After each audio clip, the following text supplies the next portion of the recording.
At the dawn of the 20th century, Cleveland buzzed with invention, a place where sewing machines, bicycles, and steam engines came to life under one roof. In the middle of it all stood Rollin White, armed with his family's manufacturing legacy and a vision bigger than anyone dared to imagine. Building machines was only part of his mission. He was driving a revolution, steam-powered cars built to roar faster and run safer than the noisy gas engines flooding the streets. His breakthrough patent for a flash boiler lit a fire that transformed the White Motor Company into an unstoppable force. They carried presidents in parades and shattered speed records that stunned a young America. But as Ford's assembly lines roared to life, White made a daring pivot, abandoning passenger cars to build rugged trucks for farms, highways, and battlefields. During World War II, their machines saved lives and earned America's highest honors. Then came empire building. Stretching from farms to highways to construction sites, their grip on industry seemed unbreakable, until mounting debt, sprawling ambitions, and shifting markets put everything to the test. This is the story of the White Motor Company, a story of invention, resilience, triumph, and the cost of chasing greatness on America's toughest roads.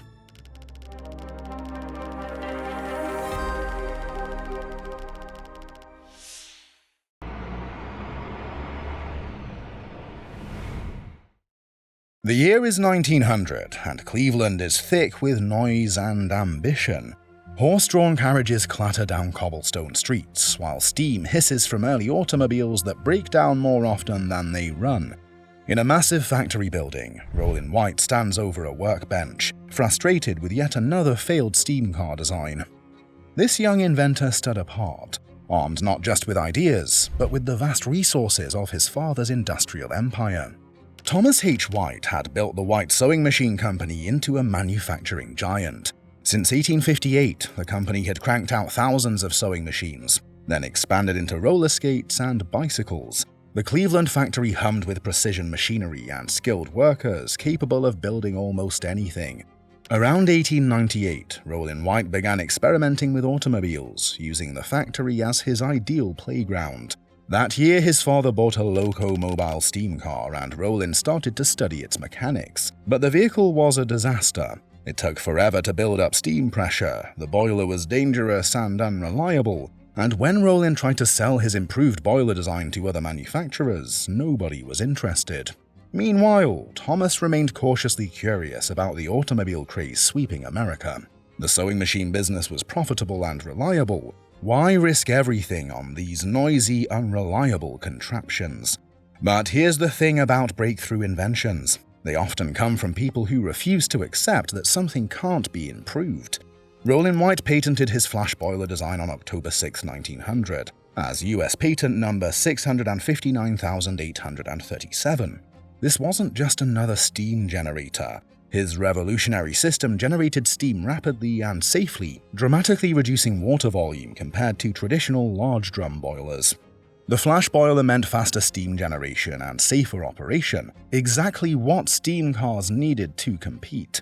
By 1906, differences over automotive focus led the brothers Rollin, Windsor, and Walter to form the White Motor Company, capitalized at $2.5 million. White steamers were already making headlines. The Model A rolled out in 1900, followed by increasingly sophisticated designs through Model F by 1906. Backyard tinkering was long behind them. Now, precision-built machines were leaving most gasoline cars of the era in the dust. White steamers operated quietly and smoothly, without the violent shaking and noise of early gas engines. They delivered instant torque, eliminating the need for complex transmissions that plagued gasoline cars. They could burn kerosene instead of expensive gasoline, making them cheaper to operate. The 1910 Model MM featured a two-cylinder, 40-horsepower engine that represented the peak of steam car technology. Racing put White on the national map. On July 4, 1905, a White steamer nicknamed Whistling Billy screamed across Morris Park Track and set a world-mile record of 73.75 miles per hour. Crowds watched in amazement as this quiet steam car demolished speed records set by noisy gasoline racers.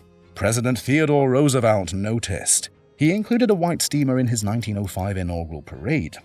President William Howard Taft continued the presidential preference when he established the first official White House automobile fleet in 1909, placing a white steamer in the presidential garage. White became America's leading steam car manufacturer, producing vehicles that attracted the most discriminating customers. Their dealer network, inherited from the sewing machine business, gave them a massive advantage over competitors who struggled to provide service and parts. Factory production ramped up as orders poured in from wealthy Americans who wanted the smoothest, most reliable automobiles available. But the automobile market was about to become a battlefield that would force even successful companies to make impossible choices.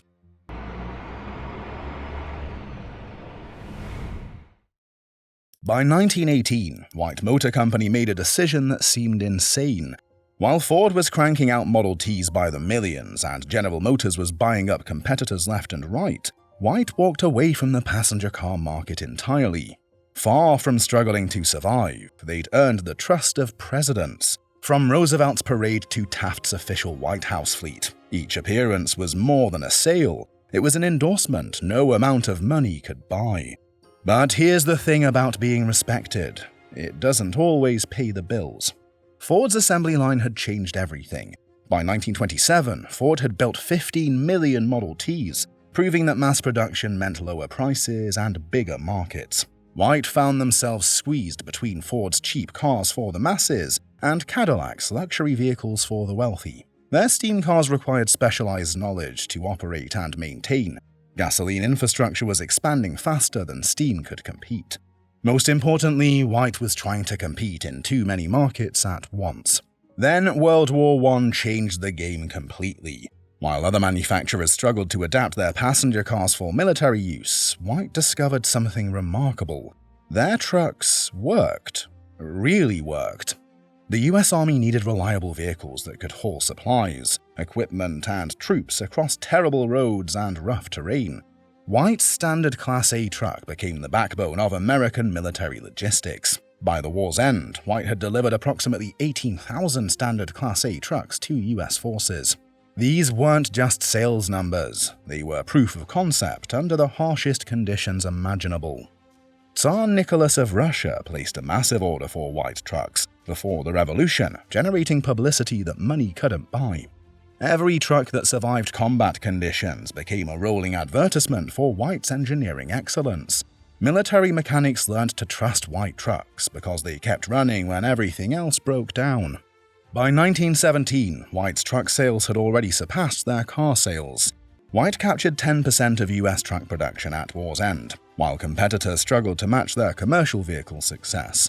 The writing was on the wall, written in mud and motor oil across European battlefields.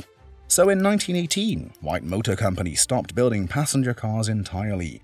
No more luxury steamers for wealthy buyers, no more competing with Ford on price or Cadillac on prestige. From now on, White would build trucks and only trucks. It was a complete reinvention. White engineers focused all their innovation on commercial vehicles. They developed shaft drive systems that eliminated troublesome chains. Their six-cylinder engines delivered more power and smoother operation than anything competitors offered. Air brake systems made White trucks safer and more reliable for heavy loads. The results spoke for themselves. White trucks dominated cross-country freight routes where reliability mattered more than initial cost. Tour bus operators chose White chassis for mountain roads where breakdowns meant stranded passengers. Fire departments trusted White trucks to reach emergencies without mechanical failures. School districts bought White buses because children's safety couldn't be compromised by unreliable equipment. White's dealer network, inherited from the sewing machine business, gave them another huge advantage. Truck operators needed parts and service across the country. White could provide both through established relationships that competitors took decades to build. A White truck driver could find authorized service from New York to California. The company that once graced presidential parades with steam cars now carried America's freight on steadfast wheels. But their ultimate challenge was still to come.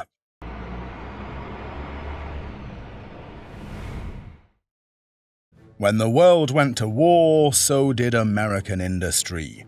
Few companies pivoted harder than White Motor Company. transforming from a successful truck manufacturer into a military machine builder that would help win the biggest war in human history. By the late 1930s, White had already established itself as a leader in heavy-duty trucks. Their Cleveland plant hummed with precision machinery and skilled workers who understood how to build vehicles that lasted. The company's 2 decades of truck manufacturing experience had taught them something valuable: how to build machines that worked under the worst conditions. That experience would soon become their greatest asset when the world needed vehicles that could survive combat. With war looming in 1941, White rapidly shifted from civilian to military production. The company retooled its Cleveland facility to churn out armored vehicles, half-tracks, and scout cars. Changing their build meant creating machines tough enough to survive Europe's mud and the Pacific's heat. Precision under pressure proved just as challenging as scale. Military specifications demanded exact tolerances. Soldiers' lives depended on every bolt, every weld, every component working perfectly under conditions that would destroy civilian vehicles. White delivered in spectacular fashion. The company manufactured 48,749 military vehicles during the war, earning the 54th position among all U.S. corporations based on military production contract values. They built 20,894 M3A1 scout cars that became the backbone of reconnaissance operations. These armored vehicles featured full-time 4-wheel drive, quarter-inch face-hardened armor, and Hercules JXD 6-cylinder engines producing 110 horsepower. Maximum allowable speed reached 45 miles per hour, making them perfect for hit-and-run tactics. White produced over 15,000 half-tracks in various configurations, including troop carriers, mortar carriers, and heavily armed gun platforms. The standout was the M16 Meat Chopper, which mounted 450 caliber machine guns and proved deadly against both aircraft and ground targets in major battles like Normandy and the Battle of the Bulge. Powered by White's reliable 160AX engine, these half-tracks combined strong firepower with impressive speed and range, making them highly effective on the battlefield. It was quality that set them apart, a reputation forged in a way money could never replicate. White became the first truck manufacturer to win the Army-Navy E Award in 1942, proving their consistent ability to meet military specifications under extreme pressure. These acknowledgments stood as proof that White built machines soldiers relied on in life-or-death moments. White vehicles saw action in every theater of World War II, with their M3A1 scout cars widely used for reconnaissance by Allied cavalry units in North Africa and Sicily, so valued that over 11,400 were sent through Lend-Lease, earning the nickname White Scout Cars for their reliability. Alongside these, the company produced over 12,400 trucks in various heavy-duty configurations, steadily ramping up production to meet wartime demands and demonstrating impressive manufacturing scale by 1945. The military success mattered because the vehicles not only performed in combat, but continued to prove their reliability long after the war ended. Many served again in Korea, proving their durability extended far beyond their original mission. The message was clear: vehicles tough enough for combat were more than ready for the rigors of civilian use. This wartime reputation would become the foundation for something much bigger than anyone imagined.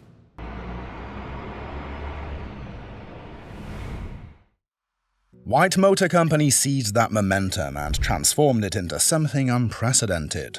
In just under 2 decades, they built America's most comprehensive heavy-duty trucking empire. One acquisition at a time, they created something that had never existed before in American trucking.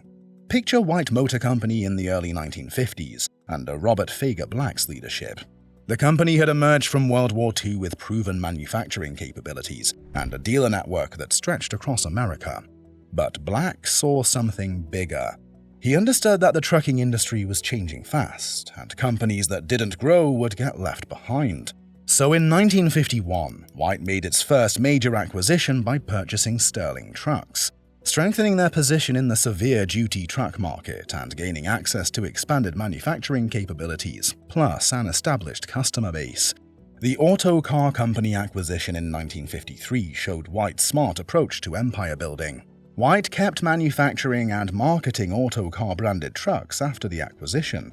This preserved Autocar's reputation and customer loyalty, while integrating manufacturing operations and dealer networks into White's expanding empire.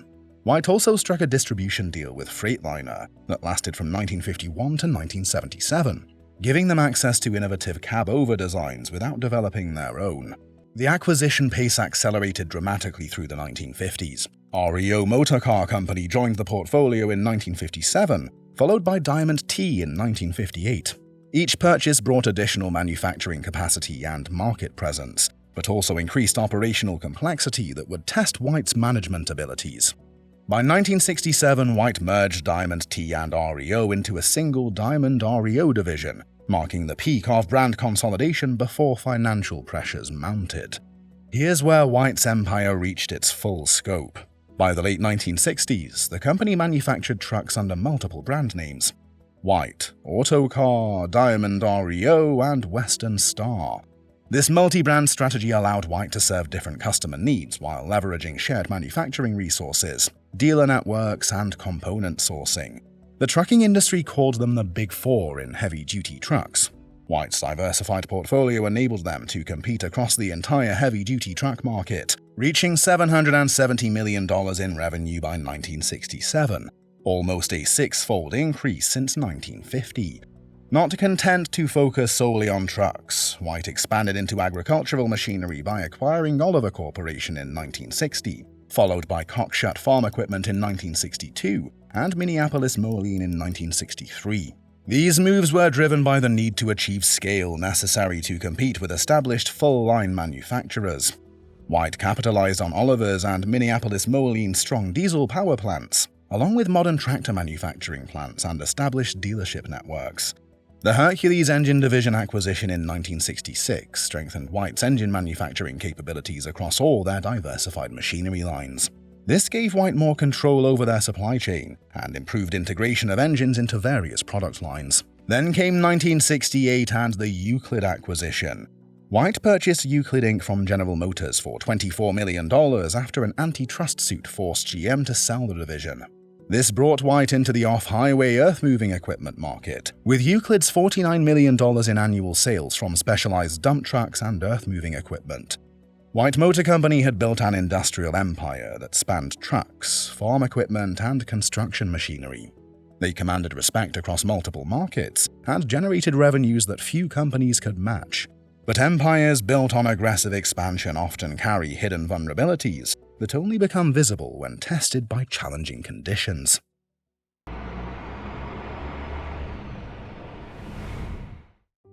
By the late 1960s, White Motor Company stood at the summit of American industrial power. Sales had exploded from $130 million in 1950 to $770 million in 1967.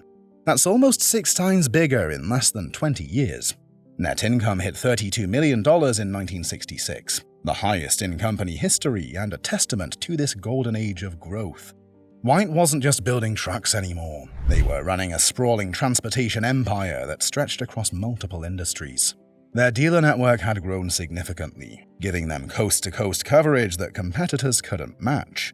Western Star, launched in 1967, targeted West Coast and Midwest operators who needed specialized heavy-duty equipment. White Farm Equipment combined Oliver and Minneapolis Moline into a full-line agricultural manufacturer that could compete with industry leaders. White trucks had become symbols of American industrial strength. Drivers wore white caps and collected white memorabilia. They took pride in driving white iron because these trucks represented quality and reliability. The brand loyalty was incredible. Every white truck sold forged a new bond, welcoming customers into a legacy that spanned generations. Military contracts during Vietnam kept revenue flowing as White ranked among the top 100 defense contractors, improving from 87th place in 1965 to 77th in 1967. Yet behind these record numbers, short-term debt had soared above $300 million by 1970. White's aggressive expansion had saddled the company with unsustainable debt. The Euclid acquisition in 1968 looked brilliant on paper. Off-highway earth-moving equipment was booming, and White wanted that $49 million in annual sales. But Euclid brought massive debt, complex manufacturing challenges, and a business model White didn't fully understand. Even worse, White's core truck market share was quietly slipping away to larger, full-line competitors like Ford and GM, who had deeper pockets and simpler operations. The company was spread too thin across too many markets. Trucks, farm equipment, military vehicles, earth-moving equipment. Each division needed capital, attention, and expertise.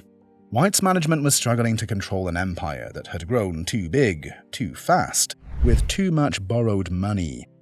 In 1971, former GM and Ford executive Seaman "Bunky" Knudsen took the reins, orchestrating what looked like a dramatic comeback. He secured new credit lines and reformed management structure. Sales topped $1.18 billion in 1973, and White posted $21 million in profit under his leadership. But this resurgence was built on borrowed time and borrowed money. The foundation was cracking under the weight of all that expansion, and the next test would prove whether White's empire could survive what was coming.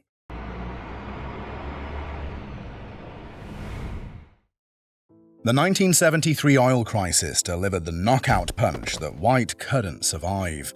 Oil prices jumped from $2 to $11 per barrel, while diesel fuel costs soared from 27 cents to 45 cents per gallon. This triggered nationwide trucking strikes and production halts that devastated White's customer base. Truck operators stopped buying new equipment, dealers couldn't move inventory. The new corporate average fuel economy standards in 1975 forced expensive redesigns that White couldn't afford. White Motor Company's fall from industry titan to bankruptcy by 1980 marked one of the most dramatic collapses in American manufacturing history. An empire once pivotal in building America's highways now found itself breaking beneath the weight of its own reach. The seeds of destruction were planted during White's golden years of expansion in the 1950s and 60s when the company went on a buying spree. Each acquisition looked smart on paper. More brands meant more market coverage, more products meant more revenue streams. But here's what White's executives missed. Each acquisition also meant more debt, more complexity, and more things that could go wrong. The 1968 purchase of Euclid from General Motors for $24 million proved to be the final straw. White thought they were buying into the booming earth-moving equipment market, but they actually bought a financial time bomb that would explode in their faces. The 1970-71 liquidity crisis hit White like a freight train. Short-term debt exceeded $300 million, over twice their annual sales, making their financial position completely unsustainable. Management was scrambling to keep the lights on while trying to run an empire that spanned trucks, farm equipment, military vehicles, and earth-moving machinery. The failed merger with White Consolidated Industries in 1970 cost them a potential financial lifeline that could have saved everything. When Seaman "Bunky" Knudsen took over in 1971, he managed a brief turnaround that lasted until 1973. Sales hit $1.2 billion and profits reached $21.4 million. But this success was built on borrowed time and borrowed money. The 1980 recession delivered the final blow.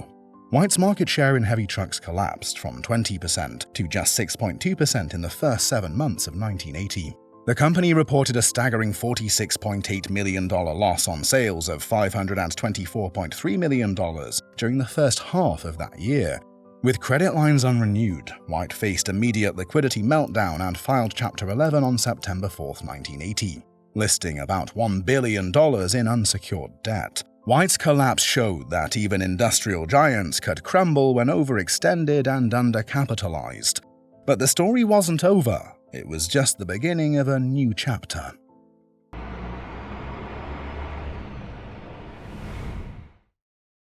Over 1981 to 82, White's assets were parceled out. Volvo in the US, Bow Valley Nova in Canada, TIC in farm equipment, and various other buyers claiming pieces of the empire. What followed was one of the most significant industrial breakups in US history, as a trucking empire got carved up and sold to the highest bidders. The feeding frenzy that began in August 1981 was intense and unstoppable. AB Volvo of Sweden swooped in and grabbed the biggest prize, White's entire US truck manufacturing operations, for a price of $75 million, described as significantly below book value. The deal included manufacturing plants in Dublin, Virginia, Ogden, Utah, and Orville, Ohio, plus all the parts and distribution facilities. Volvo also got the Autocar brand, which had been part of White's empire since 1953. However, the aging Cleveland plant on East 79th Street was excluded from the deal due to its pension fund liabilities that Volvo wouldn't touch. Western Star took a different path when Bow Valley Resource Services and Nova Corporation, two Calgary-based energy companies, purchased the Canadian operations and the Kelowna, British Columbia plant. The farm equipment division had already been sold to TIC Investment Corp in 1979, before bankruptcy even hit, then moved to Allied Products and was ultimately absorbed into AGCO by 1991 as part of White's desperate attempt to reduce debt and focus on trucks. But here's the scary part. Nobody knew if any of these legendary brands would survive the breakup. At the height of the collapse, White's future looked bleak. Factory workers faced uncertain futures as buyers cherry-picked the most profitable assets, while leaving behind outdated facilities and massive debt obligations. Brand identities like Autocar and Western Star could have vanished forever, joining the graveyard of American industrial names that didn't survive corporate restructuring. Buyers were paying below book value because they were taking huge financial risks on assets from a company that owed approximately $1 billion in unsecured debt. You might be wondering what happened to all those famous White brands. Here's the surprising twist. Most of them outlived the company that built them. Volvo turned White's truck operations into Volvo Trucks North America, giving the Swedish company a strong foothold in the American heavy-duty market. They kept manufacturing trucks under the Autocar nameplate for years, preserving the brand's reputation for severe-duty vocational trucks. Western Star thrived under Canadian ownership, eventually becoming part of Daimler's truck empire, where it carved out a successful niche in specialized heavy-duty applications. Autocar got the most dramatic resurrection story of all. After years as part of Volvo's portfolio, the GVW Group re-established Autocar as an independent company in 2001, focusing on what it did best: severe-duty vocational trucks for waste hauling, construction, and other demanding applications. Today, Autocar trucks are still rolling off assembly lines, proving that some brands are too tough to kill. The White Motor Corporation officially ceased to exist in 1985, but its DNA kept spreading through the industry. What started as one of the largest bankruptcies in American history turned into a case study of how industrial assets can find new life under different ownership. The empire that Thomas and Rollin White built in Cleveland was gone, but the brands, expertise, and manufacturing capabilities they created kept working long after the parent company disappeared. Sometimes industrial heritage survives not through preservation, but through transformation.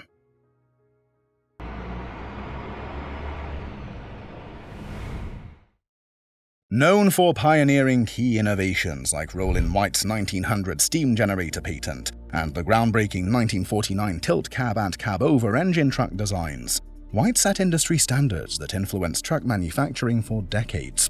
Their custom engineering approach, especially through Autocar, prioritized tailored solutions over mass production. However, in 1980, bankruptcy abruptly ended this legacy, threatening to erase decades of expertise in specialized vocational truck manufacturing and leaving the future of its once iconic brands uncertain. Fortunately, White's legacy survived the breakup and kept spreading. Volvo's North American heavy-duty truck division still builds on White's manufacturing footprint in Virginia and Utah.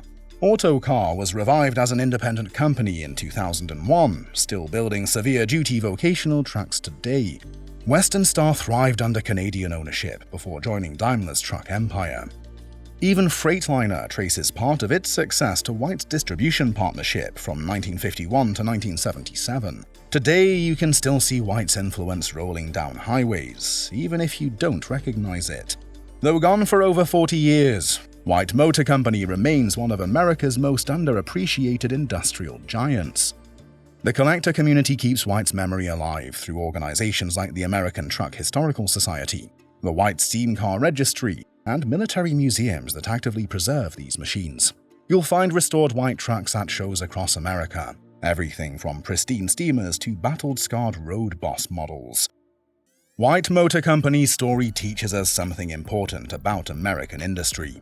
Today, White's DNA still rolls down American highways in Volvo trucks, Western Stars, and restored classics that refuse to die.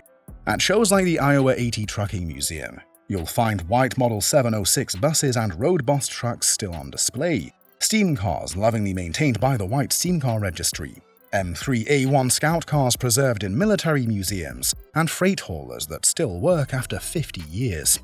The company that built America's trucking infrastructure reminds us that even the mightiest empires can fall when ambition exceeds wisdom. White Story mirrors countless American manufacturers who grew too fast, borrowed too much, and lost focus on what made them great. The spirit of White lives on in every Volvo truck crafted from its production lines and in the auto car vehicles that continue to carry freight across the country.